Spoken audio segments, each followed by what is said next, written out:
Bem-vindos a mais uma edição do Conexão Ibérica. Este é o seu programa semanal onde falamos sobre as principais notícias, tanto em Portugal como em Espanha. Para mais uma edição, tenho comigo o meu colega Pablo González. Olá, Pablo, tudo bem? Todo bien. Quais é que foram as notícias em Espanha? Bueno, pues la primera es que vamos a presentar en Zamora el lunes que viene el libro de Juan Rebollo, Lusitania en el Horizonte. Después valga la redundancia, hemos publicado, también republicado una entrevista que se hizo en el Trapecio al ministro de Exteriores actual de Portugal. Y por último, voy a comentar un artículo en torno al foro de la Toja de Lisboa. Ok, então vamos começar com a apresentação do livro que vai acontecer, como disseste, em Zamora. Explica-nos mais sobre o tema do livro. Bueno, el libro que vamos a irlo explicando poco a poco en nuestra publicación, pero queríamos ya hacer una presentación un poco más inmediata. Habrá más presentaciones, sobre todo en el entorno de Cáceres, Extremadura en general, probablemente en Salamanca también. Y en este caso la presentación va a ser en la Escuela Oficial de Idiomas de Zamora, en la calle Arapiles 35, el 8 de abril a las 19 horas. El libro se llama Lusitania en el Horizonte, viajar y reflexionar en torno a una región rayana. Este es un libro de un autor, un historiador que lleva con nosotros, pues eso, escribiendo desde el comienzo y realmente venía trazando una línea de investigación muy interesante, ¿no? De viajes, de conocer esa raya mágica, ¿no? Esa raya tan especial, despoblada, pero con tanta riqueza cultural y artística también, arquitectónica, antropológica y natural, evidentemente por los paisajes naturales que hay por la zona. Y bueno, y es en torno a ese concepto de Lusitania. Hemos hablado muchas veces de la Galaesia, ¿no? De Galicia con Portugal, ¿no? Se encarga Gabriel mucho de traernos todos esos temas, pero también hay otra parte que es esa región más al sur, sobre todo entre Extremadura y Alentejo, pero también coge una parte de la Feira y también se alarga, ¿no? Hasta Lisboa y el Algarve, ¿no? Y bueno, pues todos esos artículos que ha escrito Rebollo, donde es verdad que tiene una presencia especial el lado rayano extremeño, pero bueno, yo creo que esto va a interesar a portugueses y españoles en general para conocer esas relaciones íntimas de frontera. Y bueno, pues el concepto de Lusitania que viene de muy atrás, ¿no?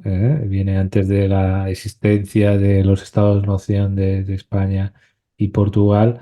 Y bueno, pues viene de los romanos y pasa, pues eso, por los andalusíes, pasa también por sobre todo el Renacimiento, ¿no?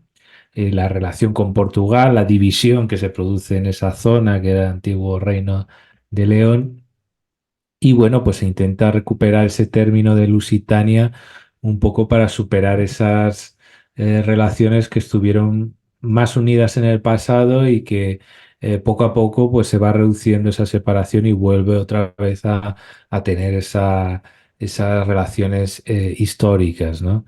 Y bueno, pues es una reflexión tranquila de ese interior, ¿no? De esa historia histórica provincia romana que se quedó un poco en la periferia de los estados de España y Portugal, pero que merece esa revalorización en un sentido iberista. Y nada, pues estaremos allí con Juan Rebollo, con Pablo Castro y también con Julia Ramos. Julia Ramos es profesora de portugués de la Escuela Oficial de Idiomas allí en Zamora.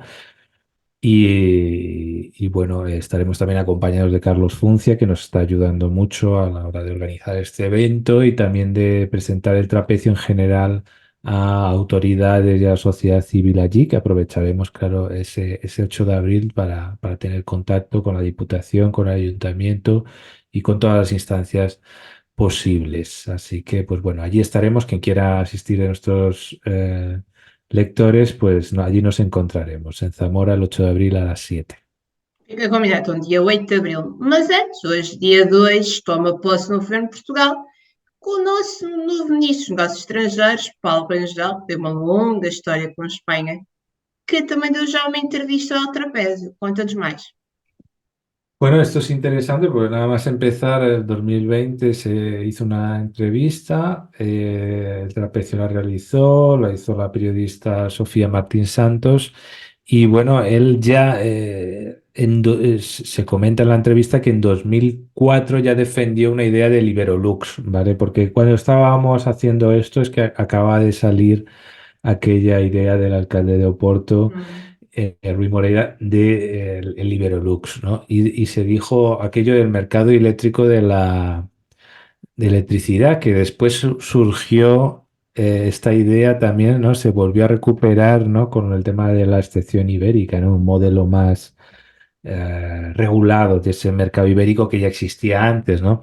Entonces, pues bueno, Rangel lo que comenta es que ya tenía contacto con esa geopolítica entre Portugal, la región norte eh, y Galicia. Es decir, que él tiene mucho conocimiento del tema transfronterizo. Esto es algo muy interesante realmente para nosotros. Esperemos que se aplique. Y él defendía, sí, un modelo de, vamos a decirlo, yo creo que tal y como lo presentamos nosotros, aunque no haya dicho así, aliancista, ¿no? Es decir, cada uno con lo suyo, pero una parte en común, pues viendo las ventajas que podíamos tener, ¿no? Y pues relacionándolo con aquel modelo de Benelux, ¿no? Y bueno, pues él comenta pues todas las cosas que se podrían hacer, en particular lo de la alianza entre las dos lenguas ibéricas, que esto siempre lo hemos defendido aquí. Entonces, esto sí que sería una buena narrativa que se relanzara. Ya en alguna cosa se hizo con Augusto Santos Silva siendo ministro de Exteriores, se sacó una publicación y el Camões y el Cervantes empezaron a tener una relación un poco más estrecha, pero yo creo que tendría que hacerse mucho más. Y bueno, pues realmente, pues yo creo que aunque él especificaba que evidentemente esto no tiene que ver con una cuestión de unionismo político, pero sí que dejaba entrever de que él sí que es partidario con esa alianza estratégica entre España y Portugal y teniendo también como referente las relaciones transfronterizas. Entonces, bueno. Vamos a ver si se logra materializar. Estamos muy a la expectativa de gestos de los dos gobiernos, que haya, eh, pues eso, una continuidad de las relaciones de Estado, que no se sustituya por unas relaciones de partido. Sería absurdo. Sabemos que continuarían las relaciones a un nivel intermedio, pero lo que nosotros siempre hemos venido aquí a decir en el trapecio es que la parte política tiene que tirar del carro para que haya más constancia e ir a más y estaremos muy atentos. En caso de que los gobiernos opten por hacer partidismo, yo voy a dejar claro bueno, que vamos a tener que hacer críticas a los dos gobiernos. Hemos venido apoyando en general una línea institucional de las dos partes. Nos da igual quién esté en el gobierno mientras que tengan una cierta responsabilidad y centralidad, pero si pasaran a una cierta rivalidad, lo vamos a criticar. Pero bueno, vamos a mantener la esperanza y estaremos muy atentos a las dos próximas semanas, que sin duda que será un tiempo de gestos y nada indica que nos vayamos por un camino pesimista. Bem, para a próxima semana já, no dia 9 de abril, se não me engano, vamos ter em Portugal a segunda edição do Fórum da La Torre, mas aqui na cidade de Lisboa, na Gulbenkian. Já estivemos lá e teremos presentes. E vamos falar mais sobre que forma este fórum pode ser um faro, pode ser um farol nas nossas relações. Sí, este foro es algo muy interesante porque, bueno, yo creo que gira en torno a, pues eso, a hacer de puente entre las ciudades, entre varias ciudades de la península y en particular con Galicia, pero Galicia en un sentido amplio, no solo Galicia y Portugal, sino Galicia banderando las relaciones de España y Portugal y con algún contacto con antiguos exministros de diverso signo político, pero con una cierta moderación o centralidad, ¿no? Entonces, en particular, el PP gallego está muy implicado en esto. Pero bueno, vamos a ver nombres. Antiguamente, las dos anteriores ediciones, creo que han sido dos, a lo mejor ha habido alguna más, han sido en Galicia, ¿no? Pues, precisamente en la Toja.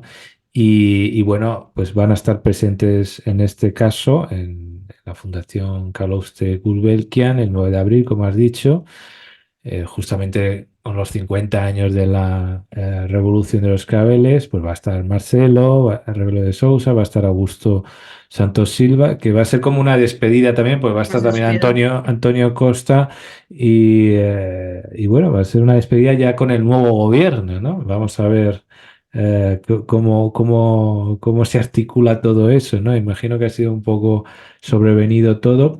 Y bueno, van a estar también los presidentes de las cámaras de comercio, va a estar Carlos Moedas, que es muy importante en este caso, Rui Moreira, Jaume Colboni, que es el alcalde de Barcelona, también muy importante, que es incluir ese mundo barcelonés, y va a estar Felipe González y Mariano Rajoy, ¿vale?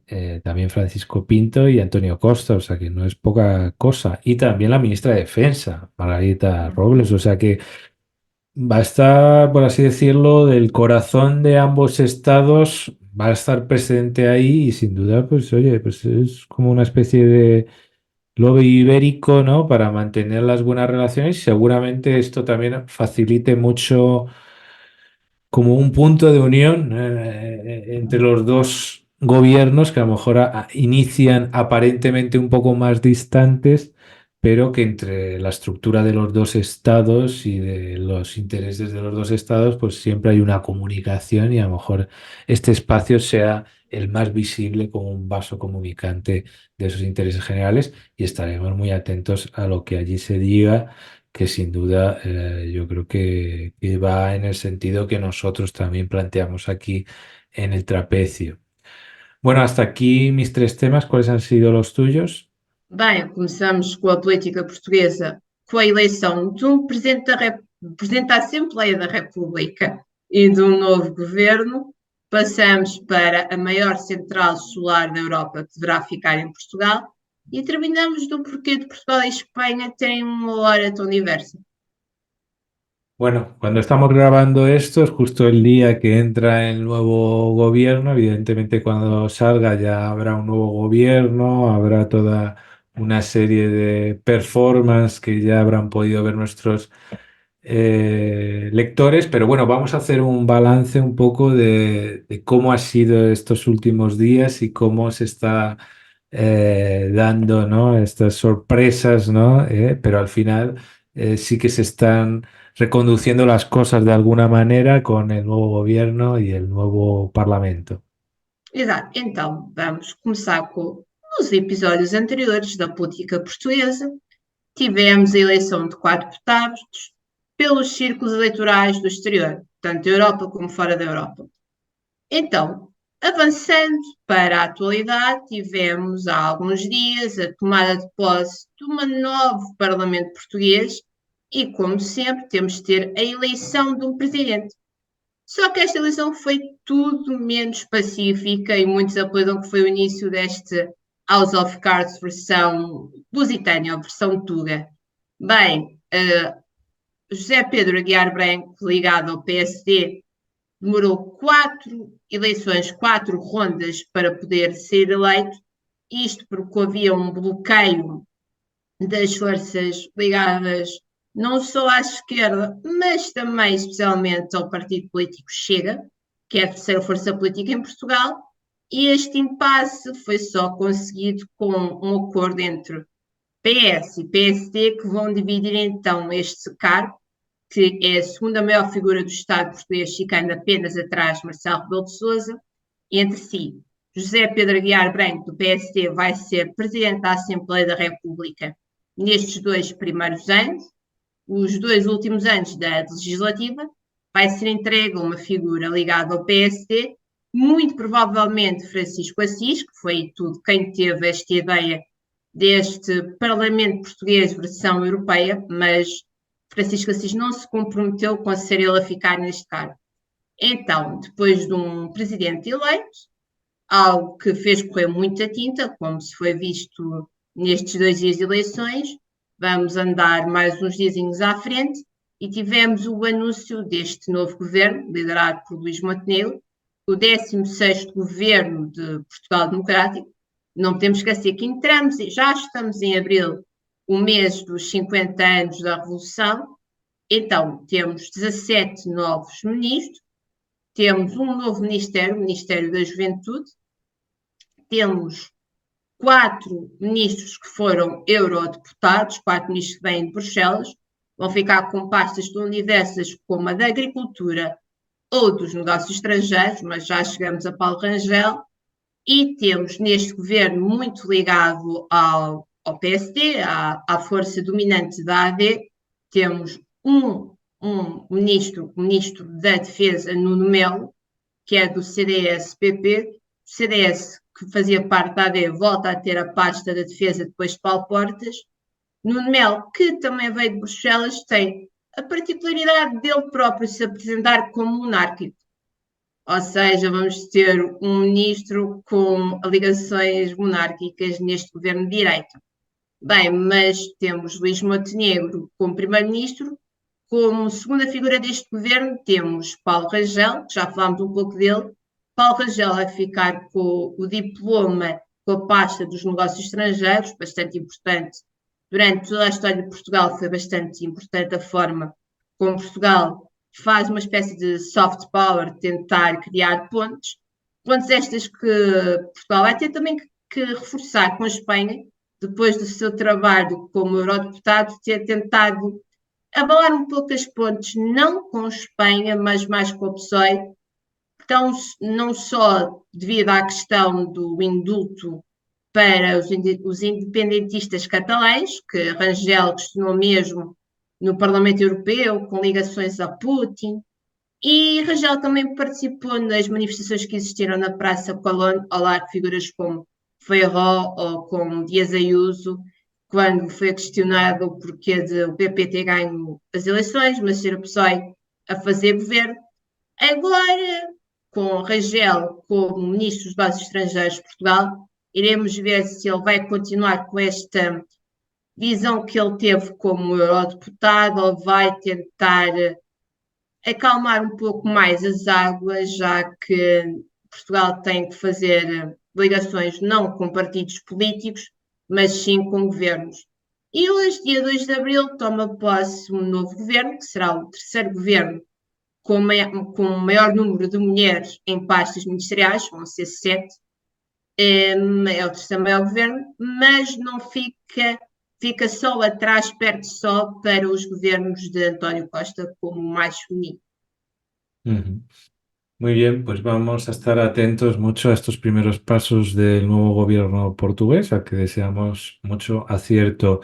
Ahora pasamos a una empresa española, Iberdrola, que plantea nuevas inversiones en Portugal, ¿no?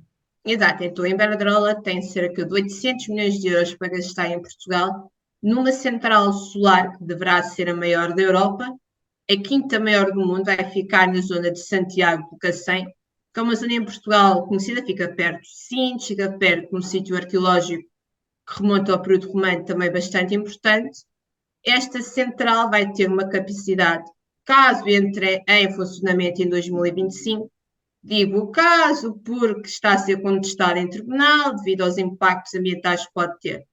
Bem, mas voltando ao futuro, caso entre em funcionamento já em 2025, esta central vai ter uma capacidade instalada de 1,2 gigawatts para produzir eletricidade, que poderá entrar em rede ou ir para outros projetos que irão nascer nesta zona à volta de Sines. E a energética espanhola em Portugal não tem só esta central, mas tem vários projetos, também ali na zona do Tâmega, projetos ligados com a energia renovável. Energia renovável, que é algo que em Portugal é bastante utilizada. Aliás, Portugal no ano 2023 chegou e tudo a bater o recorde mundial estando uma semana a viver, entre aspas, só com energia produzida através de formas renováveis, energia essa que serviu para Portugal, mas também foi exportada para a Espanha. Muy bien, y por último, el cambio de hora, ¿no? Que siempre se ha debatido de si tenemos que unificarlo, por lo menos en la península ibérica, ¿no? Exato, então acho que a mudança desta hora é algo que houve sempre conversas se devia-se mudar a hora, se devia-se ficar com a mesma hora, se devia haver uma unificação dos fusos horários. Esta conversa chegou a haver muito durante o período pré-pandemia, depois caiu durante a pandemia e agora volta aos poucos a ser contestada.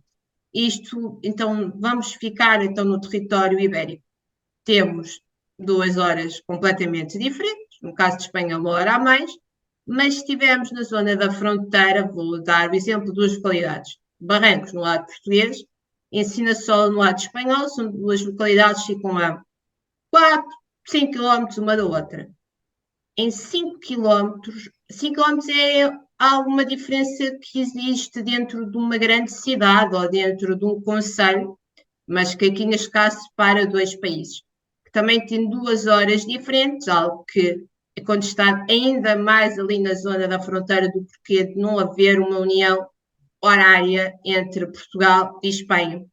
Bem, esta questão foi colocada também por um professor da Universidade Politécnica de Madrid, num podcast ligado ao jornal espanhol El Mundo, do porquê de Espanha ter 1 hora, isto desde 1940, segundo ele, que está adaptado ao fuso horário da Europa Central, países como a Alemanha ou a Polónia.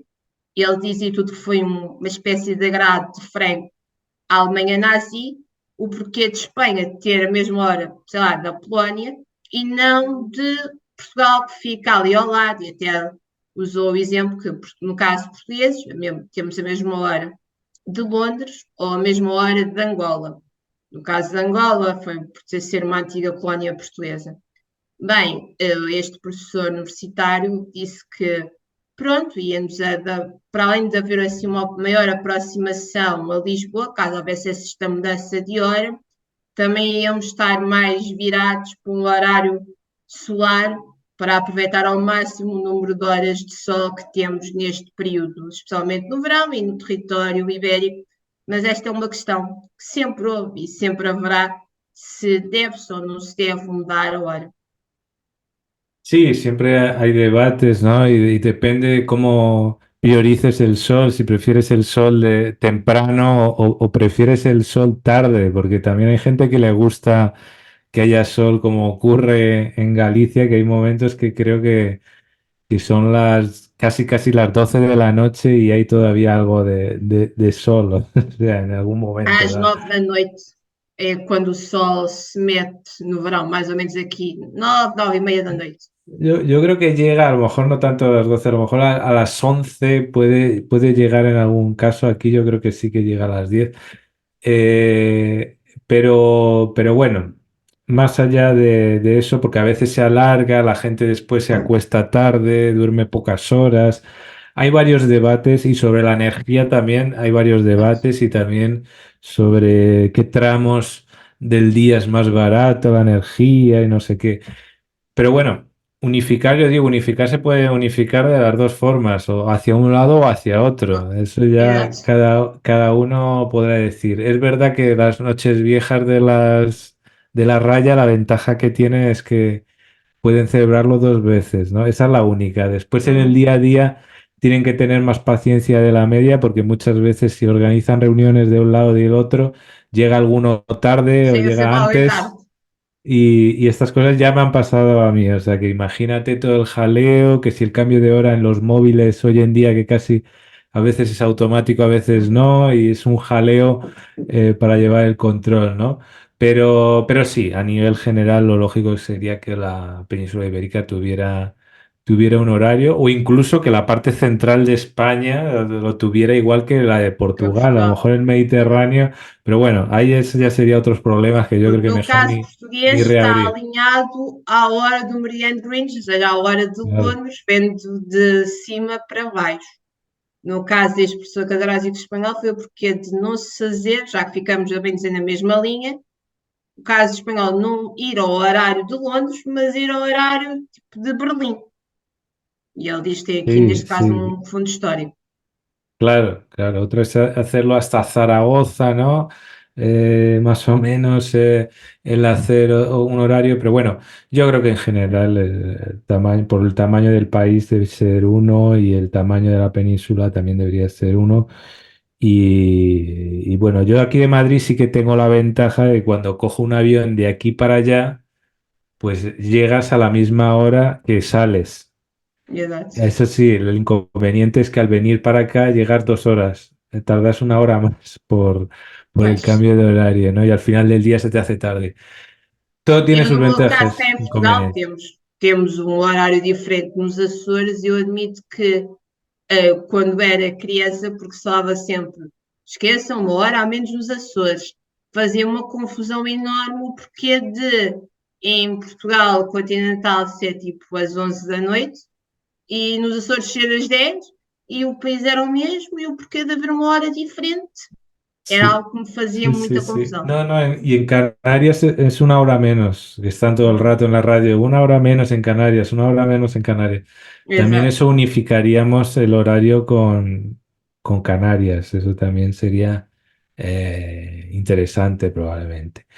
Bueno, pues queda el debate abierto. Yo creo que estos temas hay muchas opiniones, así que pues nada, pueden nuestros lectores pensar y si quieren escribir algún artículo en claro. torno a esto, nos lo pueden enviar. Pues nada, este es el repaso semanal de las principales noticias en portugués y en español de España y Portugal. Ya sabéis, nos podéis encontrar en redes sociales y en YouTube. Hasta la próxima edición. Até à próxima.